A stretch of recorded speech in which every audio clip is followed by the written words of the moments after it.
चलो 15th करते हैं बेटा, हम नहीं क्लोज करेंगे, ठीक है। उसके बाद आते हैं बेटा आपके आई के गुजराल। कौन आते हैं बेटा? आई के गुजराल, ठीक है ना, इंद्र कुमार गुजराल। ये अप्रैल 2021 से लेके मतलब सॉरी अप्रैल 21 1997 से लेके मार्च 18 1988 तक, ठीक है, 1998 तक। अब जैसे बोलते हैं ना, जैसे मैं आर्ट्स की स्टूडेंट हूँ, मैथ्स कमजोर होने की वजह से बेटा न्यूमेरिकली भी गड़बड़ हो जाता है। एक बार इनको फिर से देखेंगे बेटा आप क्या है यहाँ पे, ठीक है ना। यहाँ पे आप लोग देखेंगे कि कब से कब तक है, दैट इज आपके ये रहे बेटा अप्रैल 21 1997 से लेके मार्च 18 1988 तक, ठीक है ना। ये 12th प्राइम मिनिस्टर रहे थे हमारे देश के। उसके बाद फिर आते हैं अटल बिहारी वाजपेयी जी। इस टाइम में उन्होंने अपना टेन्योर पूरा किया था। ये 19 मार्च 1998 से लेके मई 22 2004 तक रहे थे। जो न्यूक्लियर पावर टेस्ट है वो इनके टाइम में हुआ था, कारगिल वॉर इनके टाइम में हुई थी। बहुत ज़्यादा इंपॉर्टेंट काम आपके जो रोड्स की जो आप बोलते हो रेवोल्यूशन भी इनके टाइम में जो था वो हुआ था, ठीक है ना। The first non Congress prime minister to complete the full term, very important. Atal Bihari Vajpayee जब वो सेकेंड टाइम में प्राइम मिनिस्टर बने थे, क्योंकि बेटा जब वो पहली बार में बने थे कौन से ईयर में, दैट इज दिस 1996 से लेके मतलब मई से लेके जून तक, सिर्फ 13 डेज के लिए, तो वो शॉर्टेस्ट पीरियड के लिए रहे थे, ठीक है ना। लेकिन जब वो दोबारा हमारे देश के प्रधानमंत्री बने तो वो पहले ऐसे नॉन कांग्रेस प्राइम मिनिस्टर थे जिन्होंने अपना पूरा टर्म पूरा किया। अदरवाइज ऐसा कोई प्राइम मिनिस्टर नहीं था हमारे देश का जो नॉन कांग्रेस का था, उसमें पूरा टाइम पीरियड रहे। तो आगे भी बहुत देखे तो हमने बहुत ज्यादा, लेकिन वो पूरा टाइम पीरियड पूरा नहीं कर पाए थे बेटा, ठीक है ना। उसके बाद नेक्स्ट हमारे हैं मनमोहन सिंह। वाजपेयी के बाद कौन बने बेटा? मनमोहन सिंह बने। वो आपके मई 22 2004 से लेके 2014 तक, मई 26 तक वो क्या रहे बेटा? हमारे देश के प्रधानमंत्री। और वो पहले सिख प्राइम मिनिस्टर थे हमारे देश के। क्या थे? पहले सिख प्राइम मिनिस्टर और 13th prime minister of our country. उसके बाद 2014 से लेके अभी तक स्टिल, ठीक है, स्टिल हमारे देश के प्रधानमंत्री कौन है? श्री नरेंद्र मोदी जी, ठीक है ना। और इनके बारे में आप एक चीज याद रखेंगे कि इनका जन्म 17 सितंबर 1950 में हुआ था। तो ये हमारे देश के पहले प्राइम मिनिस्टर होंगे बेटा जिनका जन्म आजादी के बाद हुआ था, ठीक है ना। ये 14th प्राइम मिनिस्टर है और ये पहले प्राइम मिनिस्टर हैं जो आजादी के बाद हमारे मतलब का बर्थ जो है उसके बाद हुआ था। ये भी बेटा आपके लिए एक इंपॉर्टेंट क्वेश्चन जो है वो बन जाता है, ठीक है। अब आपने क्या करनी है? नंबरिंग, बाकी सब छोड़ दो, आपको इतना डीप में नहीं करना है चीजें। विकिपीडिया में आप चाहो तो आपको सारी डेट वेट सब कुछ मिल सकता है, इतना आपको एसएससी के पेपर में नहीं आता बेटा, ठीक है। आपको सिंपली नंबरिंग जरूर आती है। तो यहाँ पे मैं आपको थोड़ा सा डाउट आपका क्लियर करवाऊंगी नंबरिंग के बारे में। जैसे पहले आपके जवाहरलाल नेहरू थे, सेकंड नहीं काउंट करेंगे बेटा इनको, गुलजारीलाल नंदा को, क्योंकि ये एक्टिंग थे, ठीक है ना। पीरियड सारे हमने देख लिए। सेकंड प्राइम मिनिस्टर की बात करेंगे तो आपके लाल बहादुर शास्त्री थे बेटा, ठीक है। फिर थर्ड, अब इनको दोबारा से बने बेटा, हम इनका टाइम पीरियड नहीं काउंट करेंगे, गुलजारीलाल नंदा का नहीं करेंगे, क्योंकि बेटा ये कैसे थे आपके, ये आपके टेम्परेरी टाइम बीइंग के लिए जो थे बेटा वो प्राइम मिनिस्टर बने थे, ठीक है। उसके बाद जो बेटा हमारी नेक्स्ट कौन बनती है बेटा? नेक्स्ट प्राइम मिनिस्टर जो हमारी बनती है थर्ड नंबर की, दैट इज इंदिरा गांधी। कौन है? इंदिरा गांधी, थर्ड नंबर की। याद रखना इनकी नंबरिंग बहुत ज्यादा इंपॉर्टेंट आप लोगों के लिए रहती है। तो थर्ड नंबर पे मैंने कौन सी बताई बेटा आपको? इंदिरा गांधी, ठीक है ना। तो जितने बाकी रहे वो आपके क्या थे? वो आपके परमानेंट जो थे वो नहीं थे, ठीक है। उसके बाद फोर्थ नंबर पे आपका कौन सा आएगा बेटा? दैट इज मोरारजी देसाई, ठीक है। ये सारी डेट्स हमने डिस्कस कर ली, आपने बस नंबरिंग याद रखनी है इनकी क्या है। फिफ्थ नंबर पे बेटा हमारे कौन आएंगे? चौधरी चरण सिंह। आप देखो तो यहाँ जनता पार्टी पार्टीज भी अगर आपने देखना चाहते हो तो पार्टीज आपकी इंक्लूडेड होती है इसमें, ठीक है ना। उसके बाद 4 हो गया ना बेटा मोरारजी देसाई, फिफ्थ हो गया चरण सिंह। अब आप बोलोगे कि 6 नंबर पे इंदिरा गांधी होगी, तो ऐसा नहीं होगा। इंदिरा गांधी को थर्ड नंबर ही मिलेगा। वाई? क्योंकि अगर हम बैक में जाके देखेंगे ना बेटा, तो ये तीसरे नंबर पे हमारी प्रधानमंत्री बनी थी। समझ में आ गया? अब एक प्रधानमंत्री अगर 4 बार बन जाएगा तो है तो वो एक ही सिंगल आदमी है ना, इसलिए इसकी काउंटिंग डबल बार नहीं होती है। ओके, दैट इज वाई जब आप सीरियल नंबर में देखते हो तो आपको थोड़ा सा गड़बड़ आता है, ठीक है। इंदिरा गांधी के बाद जो हमारे प्राइम मिनिस्टर बने 6 नंबर के, 5th के बाद डायरेक्टली 6, क्योंकि इंदिरा गांधी तो हमने पीछे डिस्कस कर ली है, ठीक है ना। तो वो राजीव गांधी थे। राजीव गांधी के बाद जो बेटा बने दैट इज विश्वनाथ प्रताप सिंह, ठीक है। विश्वनाथ प्रताप सिंह वो थे जिनके टाइम में मंडल कमीशन आया था, याद रखना आपने, मंडल कमीशन जो था वो विश्वनाथ प्रताप सिंह के टाइम में आया था बेटा, Mandal commission, where the reservation for the SC ST and OBC that was given, ठीक है। तो वो आगे मैं आपको कमीशन करवाऊंगी, इंपॉर्टेंट, पर फिर भी मैंने आपको बता दिया। 8th नंबर पे आपके थे चंद्रशेखर जी, ठीक है ना। इनको कहीं ना कहीं जो है वो हिटलर की उपाधि भी दी जाती थी। 9th नंबर पे आपके जो है बेटा वो कौन आते हैं, PV नरसिम्हा राव, ठीक है। और 10th नंबर पे आपके आएंगे अटल बिहारी वाजपेयी जी, ठीक है। उसके बाद आते हैं बेटा 11th नंबर पे आपके HD देवगौड़ा, 11th नंबर पे कौन आएंगे, HD देवगौड़ा, ठीक है। और 12th नंबर पे आपके कौन से आएंगे बेटा, इंद्र कुमार गुजराल, ठीक है, इंद्र कुमार गुजराल। उसके बाद नेक्स्ट फिर आपके 12th नंबर पे, उसके बाद अटल बिहारी वाजपेयी आ गए ना।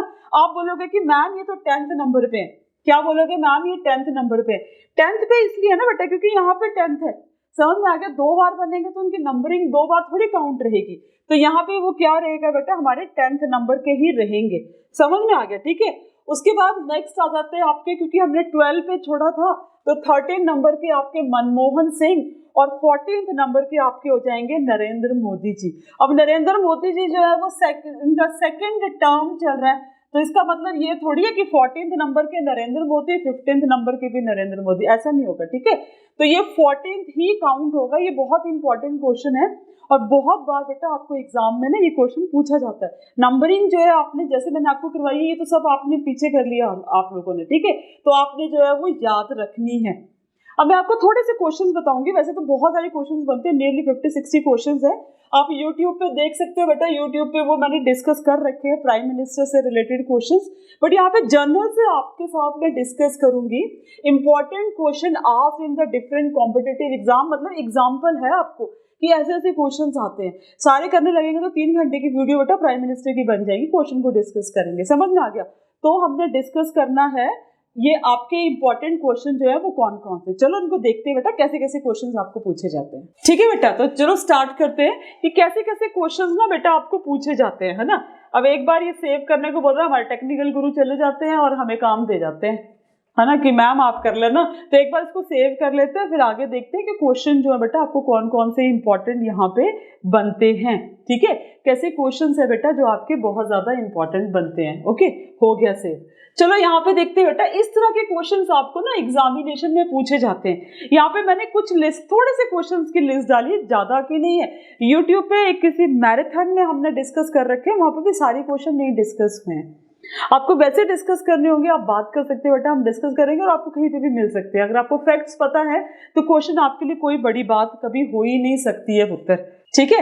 यहाँ पे देखते हैं बेटा, जैसे क्वेश्चन नंबर 1 क्या बनता है आपका, ऐसे क्वेश्चन पूछते हैं। क्वेश्चन नंबर 1 आपका बनता है कि who is the longest serving prime minister of India. पीछे हमने किया ना कि the longest serving prime minister of our country is Jawaharlal Nehru, ठीक है। तो ये लॉन्गेस्ट सर्विंग प्राइम मिनिस्टर आपकी कंट्री के हैं। फिर नंबर 2 पे who is the first interim prime minister of India. Interim मतलब वही फॉर एक्टिंग प्राइम मिनिस्टर, जो एक्टिंग रहे हैं, इंटरिम रहे हैं थोड़े टाइम के लिए, बीच का टाइम को फुलफिल करने के लिए, that is Gulzari Lal Nanda after independence. मतलब जब इलेक्शन कंडक्ट हो गए उसके बाद वो कौन है, गुलजारी लाल नंदा है, ठीक है। जैसे क्वेश्चन नंबर 3 देखो बेटा कि who is the youngest prime minister of your country. तो आप बता सकते हो ना कि यंगेस्ट प्राइम मिनिस्टर कौन है, that is Rajiv Gandhi. 40 years में बेटा वो क्या बन गए थे, हमारे देश के यंगेस्ट प्राइम मिनिस्टर जो थे बेटा वो बन गए थे, ठीक है। उसके बाद नेक्स्ट क्वेश्चन है who is the oldest prime minister of country. Oldest बोलने का मतलब क्या है, एज, ठीक है ना। वैसे एल्डर हो जाए पर चलो ठीक है, आप एज के अकॉर्डिंग देख लो। आपको बताना है कि हमारे देश में जितने भी प्राइम मिनिस्टर रहे वो एज में सबसे ज्यादा ओल्ड एज वाला कौन सा था, दैट इज मोरारजी देसाई। कौन थे बेटा, वो कौन थे, मोरारजी देसाई, ठीक है। उसके बाद नेक्स्ट है who was the India first prime minister, India के पहले प्राइम मिनिस्टर कौन थे? पंडित जवाहरलाल नेहरू इंडिया के पहले प्राइम मिनिस्टर थे। 15 अगस्त 1947 से लेकर 1964 तक वो हमारे देश के प्रधानमंत्री रहे। Who is the first female prime minister? ये तो आपको पता ही है, दैट इज इंदिरा गांधी, ठीक है ना। Indira Gandhi was the India first and only female prime minister. तो ये सारी चीजें हमने डिस्कस की हैं। ऐसे ही क्वेश्चन बेटा आपको एग्जामिनेशन में आते हैं जो हमने पीछे डिस्कस। अगला क्वेश्चन देख लो आप, क्वेश्चन नंबर 8 आपको कैसे आएगा कि in the reign of the following prime minister nationalization of the banks took place.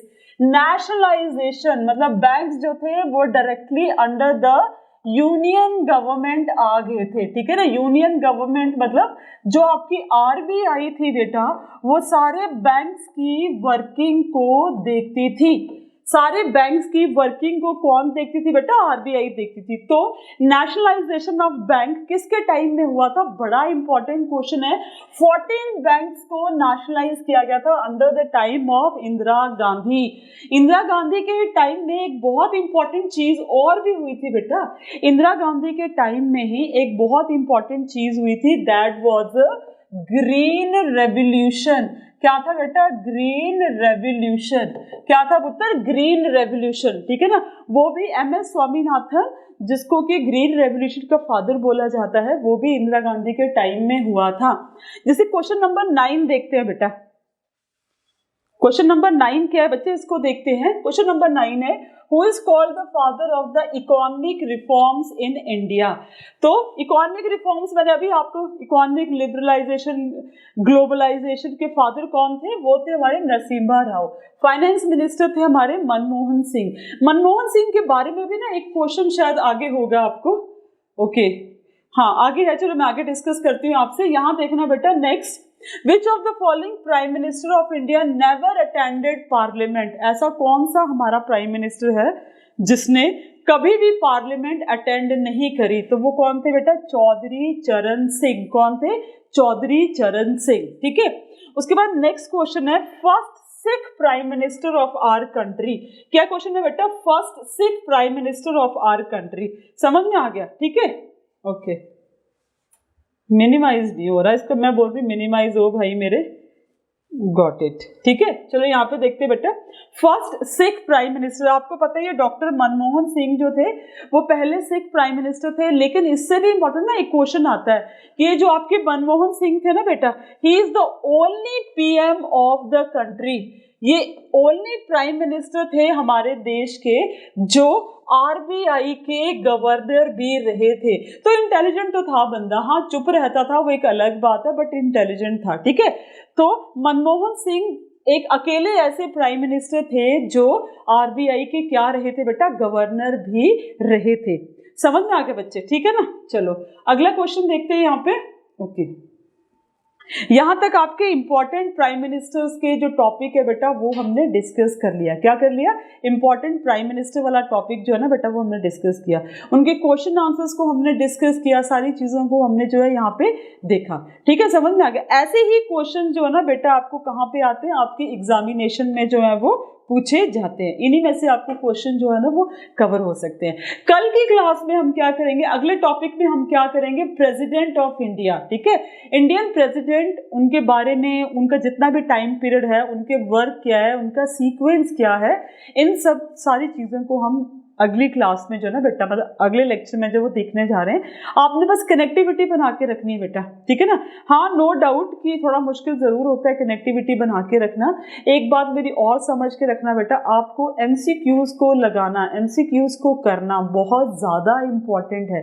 आप जितने एमसीक्यूज़ करेंगे उतना ही आपको बेनिफिट होगा। जैसे फॉर एग्जाम्पल हमने प्राइम मिनिस्टर वाला टॉपिक किया बेटा, तो मैं आपको बोल रही हूँ कि आपको पीडीएफ चाहिए, आप मुझे बताना, I will provide you the PDF of all the questions which are related with the prime minister. जो प्राइम मिनिस्टर के साथ बेटा आपके क्वेश्चन जो है वो रिलेटेड हैं, ठीक है। इससे पहले मैं क्लास ऑफ करूं, बस छोटा सा क्वेश्चन मैं आपसे डिस्कस करना चाहती हूँ यहाँ पे। जैसे हमने यहाँ पे एज नहीं डिस्कस करी प्राइम मिनिस्टर की, ठीक है ना। ओके वेट, मुझे एक ब्लैक स्लाइड लाने दो, यहाँ डिस्कस करती हूँ, ठीक है। What is the age to become the prime minister of your country? आपके कंट्री के प्राइम मिनिस्टर बनना हो तो एज कितनी होती है? अब यहाँ पे एक एज वाला जरूर कंसेप्ट देखना बेटा, एज वाला, ठीक है ना। हमारे हमारी कंट्री के प्राइम मिनिस्टर को बनने के लिए उम्र जो है वो कितनी चाहिए होती है? तो एज अगर आप यहाँ देखेंगे, मैं रेड कलर ले लेती हूँ, शायद यहाँ ज्यादा दिखेगा ब्लैक की बजाय, ठीक है ना। तो यहाँ पे देखना बेटा, अगर हमें MP बनना है लोकसभा का, ये बहुत इंपॉर्टेंट है, तो हमारी एज कितनी होनी चाहिए? 25 साल। समझ में आ गया? अगर हमें MP बनना है राज्यसभा का, कहाँ का बेटा? राज्यसभा का, तो हमारी एज कितनी होनी चाहिए? 30 ईयर्स, ठीक है ना। अगर हमें अपनी कंट्री का प्रेसिडेंट, तो वो तो मैं चलो आपसे अगले प्रेसिडेंट वाले टॉपिक में डिस्कस करूंगी। अगर आपको MLA बनना है, जिसको आप क्या बोलते हो? विधानसभा, ठीक है ना। अगर आपको विधानसभा का MLA बनना है तो आपकी 25 साल उम्र होनी चाहिए। और अगर आपको लोकल सेल्फ गवर्नमेंट के इलेक्शंस लड़ने हैं, है ना, प्रधान के, म्युनिसिपैलिटी के, तो आपकी एज कितनी होनी चाहिए? 21 साल। समझ में आ गया? अगर आपको लोकसभा का लोकसभा का MP बनना है तो 25 साल, राज्यसभा का MP बनना है तो 30 साल, MLA बनना है विधानसभा का तो 25 साल, और लोकसभा का बनना है, आपको लोकल सेल्फ गवर्नमेंट का बनना है, प्रधान के इलेक्शन लड़ने म्युनिसिपैलिटी के, तो 21 साल। ऑब्वियस है कि जो प्रधानमंत्री होता है बेटा, वो लोकसभा का और राज्यसभा का किसी का भी मेंबर हो सकता है, दोनों का हो सकता है। समझ में आ गया? हमारे देश का जो प्रधानमंत्री है ना बेटा, वो लोकसभा का भी मेंबर हो सकता है, राज्यसभा का भी मेंबर हो सकता है।